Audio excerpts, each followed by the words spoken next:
Professor Manoj Kumar मिश्रवर्यः।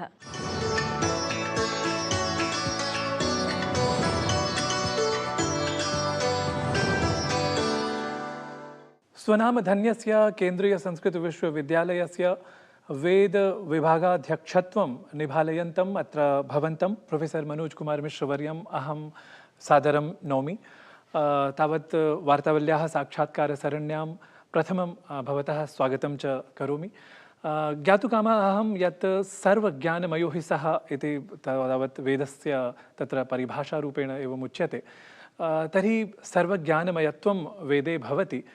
तर्हि आधुनिकविज्ञानानुगुणं कथमिव तत्र प्रसक्तिः तत्र वेदे तथा आधुनिकविज्ञानस्य अनुसारेण यत्किमपि साध्यते, इदानीं साध्यमानं यत्किमपि अस्ति प्रायोगिकदृष्ट्या तद् वेदे कथमिव न उपलभ्यते इति यः प्रथमः आक्षेपः अस्ति, तस्य विषये भवान् किं निरूपयेत्?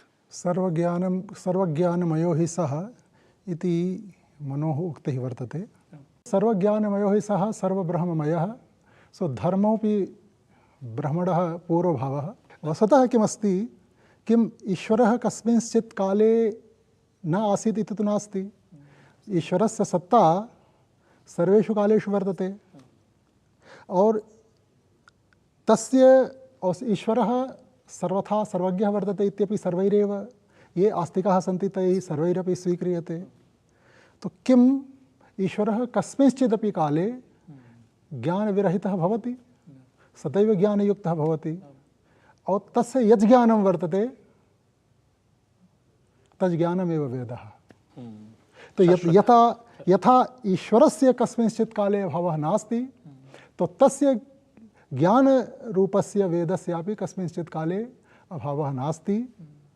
तो यथा ईश्वरः सर्वज्ञः, सर्वज्ञ माने सः सर्वं जानाति, अतएव ईश्वरः सर्वज्ञः, अतः वेदः अपि सर्वज्ञकल्पः, सर्वज्ञो वा। आचार्य, यथा तत्र सरलसंस्कृतं प्रति तावत् इदानीं जनाः तत्र अधिकमुग्धमानसाः प्रतीयन्ते, तद्वदेव तत्र नाम वेदानां ये भाष्यकाराः सन्ति तेषां भाषा उच्यते यत् तावत् तथा क्लिष्टा भाषा अस्ति, साधारणी तत्र संस्कृतभाषा नास्ति इति।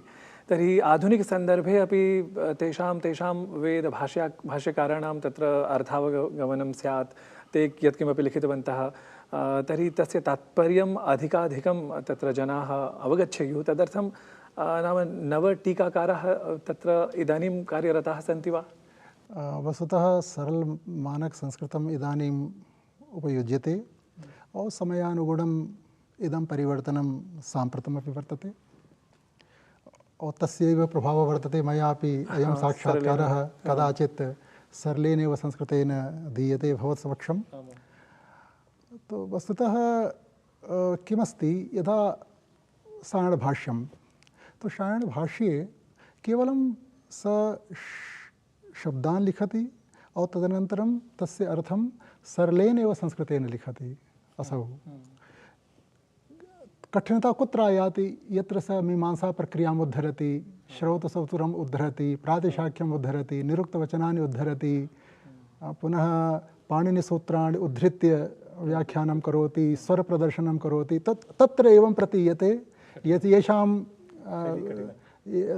तत्र सामान्यं ज्ञानमस्ति संस्कृते विषयकं, तो ते तस्याः भाषायाः ते बिभ्यति।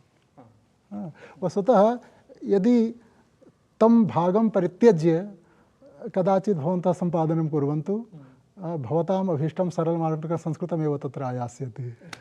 परन्तु यथा सन्धेः अधिकप्रयोगः, समासस्य एवं प्रयोगः, तथा समासस्य तो न्यूनीकरणं कर्तुं शक्यते और सन्धेः अपि तत्र ह्रासः कर्तुं शक्यते, लोपः तु मास्तु, किञ्चित् नैयून्यं तत्रापि आपादयितुं शक्यते। तो वस्तुतः लघुसमासाः तु आदरणीयाः एव, दीर्घसमासाः न स्युः। तो तत्र अस्माभिः अवधानं देयम् और जनाः ददत्यपि। इदानीम् अस्माभिरपि चिन्त्यते, यदि किमपि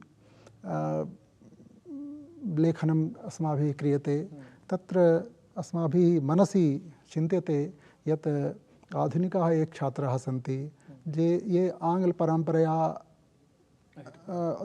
अध्ययनं कृतवन्तः, तेपि इदानीं संस्कृतम् अधीयते, तो तेषां कदाचित् सौकर्यं स्यात्। यदि केवलं स्वभाषा माध्यमेन मातृभाषा माध्यमेन उत आङ्ग्लमाध्यमेन यदि अध्यापनं क्रियते तो सम्पूर्णं ज्ञानं तो नैव भविष्यति। तो कथं भाषायाः आत्मानं ते कथं ज्ञातुं प्रभविष्यन्ति। अत एव आधुनिककुलानुगुणं तत्र किञ्चित् परिवर्तनं विधेयं। किन्तु तथापि यदि भवते रोचते तो तत्र ये व्याख्याकाराः अधिकं सन्धिप्रयोगं कुर्वन् तत्र सन्धिच्छेदं कुर्वन्तु, स्वयमेव सरलमानिकं मानकसंस्कृतं भविष्यति। तथापि यथा विनोबा भावे वर्यः अथवा अरविन्दघोषवर्यः एवम् आसीत् तदानीं नाम आस्थाम् एवं अन्येपि आसन्, तर्हि नाम अस्यामपि परिस्थित्यां तथा भूताः आचार्याः भवादृशाः वा यत् ये चिन्तयेयुः यत् न एवं विधमपि व्याख्यानं करणीयं यद्द्वारा आधुनिकाः जनाः ये नाम सरलं मानकम् इच्छन्ति अथवा तेषां बुद्धिः तत्र न गच्छति, सरलमानसंस्कृतम् इति अयं पक्षः मया सर्वथा आद्रियते। अप्रासङ्गिकः अपि वर्तते, समाजानुगुणः अपि वर्तते। किन्तु तत्र विनोबा भावे महाभागस्य अरविन्दघोषमहाभागस्य विषये मया अत्र किमपि नोच्यते, न निगद्यते। वस्तुतः तेषां किं चिन्तनमासीत् सम्यक्तया जानन्ति। यद्यपि अरविन्दघोषमहाभागस्य यद् वेदव्याख्यानं वर्तते तद्रुचिकरं तु वर्तते, किन्तु बहुषु स्थलेषु मया तस्य व्याख्यानं नाङ्गीक्रियते। किन्तु ते महान्तः सन्ति, अत एव मया अधिक्षेपोऽपि न क्रियते। तथापि सम्भावना अस्ति यत् आधुनिकः टीकाकारः अपि भवेत्। आधुनिकः कथं न भवेत्, यदि कः निर्णुदद्धि। अस्तु। यदि कश्चित् किमपि नवीनं चिकीर्षति तर्हि स करोतु, किन्तु परम्परानुगुणं करोतु। तो ब्राह्मणज्ञानम् अपेक्षितं, वेदाङ्गज्ञानम् अपेक्षितं, सर्वमपेक्षितम्, आरण्यकादीनाम् उपनिषत्। अतएव तत्र सर्वैः नितान्तैः सावधानैर्भाव्यम्। अन्यथा किमस्ति कि स्वबुद्ध्या अर्थाः कल्प्यन्ते, तत्र आधारः नावाप्यते।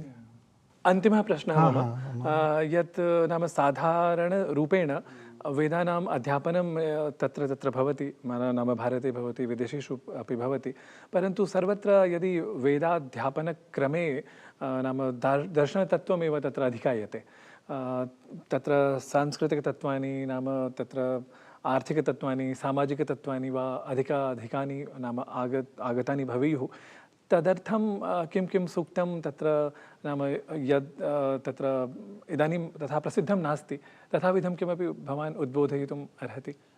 तत्र वस्तुतः भवन्तः अस्माकं शास्त्रीकक्षायाः पाठ्यक्रमं निभालयन्तु। तत्र वस्तुतः विभिन्नविषय प्रतिपादनपराणि सूक्तानि सर्वेभ्यः वेदेभ्यः अस्माभिः चितानि वर्तन्ते, इदानीं चितानि वर्तन्ते। अब इतोपि यथा सांस्कृतिकदृष्ट्या, आर्थिकदृष्ट्या, राष्ट्रभक्तिदृष्ट्या, भगवद्भक्तिदृष्ट्या एतत् सर्वं तत्र समाहृतं वर्तते। अब यदि कश्चित् आधुनिकविज्ञानादिदृष्ट्या अपि यदि कदाचित् कश्चित् ऊहं करोति तो तस्यापि स्वागतं वर्तते, सः करोतु। किन्तु एकवारम् अस्माकं समक्षं प्रदर्शयतु, यतः यदि तद् व्याख्यानं शब्दस्य प्रकृतिं वृद्ध्य वर्तते तर्हि तद् व्याख्यानम् अवश्यमेव त्याज्यम्। तर्हि अत्र भवता विशिष्य वार्तावली सरण्यां स्वसाक्षात्कारक्रमः अत्र तत्र अस्मत्समक्षं तत्र पुरस्कृतः। एतदर्थम् अत्र भवते तत्र विशेषकार्तज्ञमहं समर्पयामि। नमो नमः। अनुगृहीतोऽस्मि।